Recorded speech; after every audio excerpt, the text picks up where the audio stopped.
Hello everyone, आप सभी का बहुत बहुत स्वागत है दोबारा से। और मुझे 2-3 मैसेजेस आपको देनी है जो शायद हम कभी बात नहीं करते और मुझे लगता है कि ये बात करना बहुत ज़रूरी है। हम कॉन्डम के बारे में बात करने वाले हैं। इसमें जो कॉमनली जाना जाता है कंडम, ये ज़्यादातर यूथ को पता ही होता है।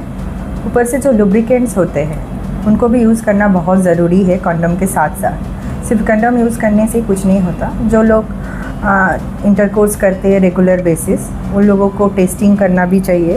और पेप के लिए या प्रेप के लिए तो मुझे ये बताना है कि आप पेप और प्रेप कर रहे हैं, ठीक है, अच्छी बात है, लेकिन ध्यान रखना है आप कॉन्डम को अपने दिमाग में रखिए।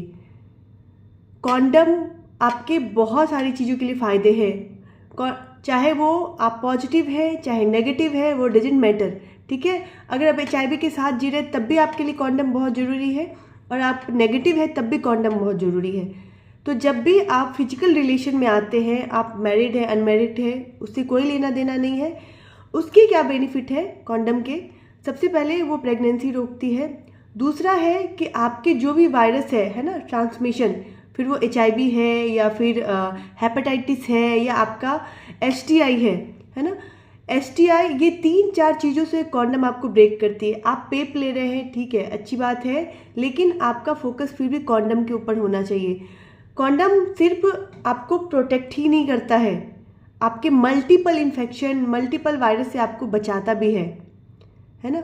तो आप ज़रूर कॉन्डम का आप प्रयोग कीजिए। अभी एक बेनिफिट बताती हूँ कि अगर कोई पॉजिटिव है उसमें क्यों कॉन्डम ज़रूरी है।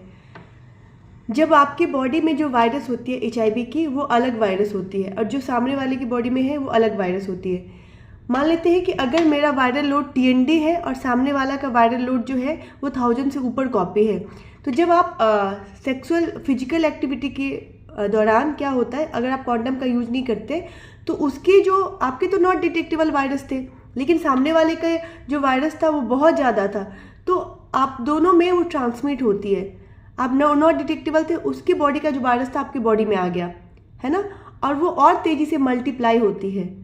यानी आप नॉट डिटेक्टेबल थे, आप उसके बाद जब आप टेस्ट करवाने जाओगे तो आप देखना आपका नॉट डिटेक्टेबल नहीं रहेगा। वो फिर आपको हेल्प किया। ये आप पॉजिटिव है तब की बात कर रहे हैं। दूसरा STI है, सामने वाले को STI था, आपको नहीं पता था, आपको तो लगा चलो हम HIV पॉजिटिव है, लेकिन कुछ STI हमें पता नहीं चलता है, जो वेजाइना या लिंग के अंदर होते हैं, है ना, उस दौरान आपको होने का चांसेस बहुत ज़्यादा है। सो मोस्ट प्रॉब्ली आपको फोकस रखना है कि कॉन्डम जो है ना, कभी भी किसी भी फिजिकल रिलेशन में आप ज़रूर अपने पास रखिए, अपने साथ में रखिए। ये बहुत हेल्दी है और आपको बहुत अच्छे से प्रोटेक्ट करेगा हर टाइम पे, है ना। इसीलिए प्रेप या पेप वो एक इमरजेंसी मेडिसिन है, आप वो ले रहे हैं, लेकिन उसको यूज में मत रखिए। आप उसको कंटिन्यू अपने प्रोटेक्ट करने के लिए मत रखिए। आप हमेशा कॉन्डम का ही यूज कीजिए, ये मल्टीपल चीज़ों से आपको प्रोटेक्ट करेगी, ठीक है। सो बस मुझे ये 2-3 मैसेजेस देना है। अगर इसके ऊपर आपका कोई भी कमेंट है तो आप हमें मैसेज कर सकते हैं। मैं आपको पता है कि पेप और प्रेप जो इंडिया गवर्नमेंट है वो प्रमोट नहीं करती है। आपको गवर्नमेंट में कहीं भी पेप या प्रेप नहीं मिलेंगे, क्योंकि इसका नुकसान भी उतना ही है ना।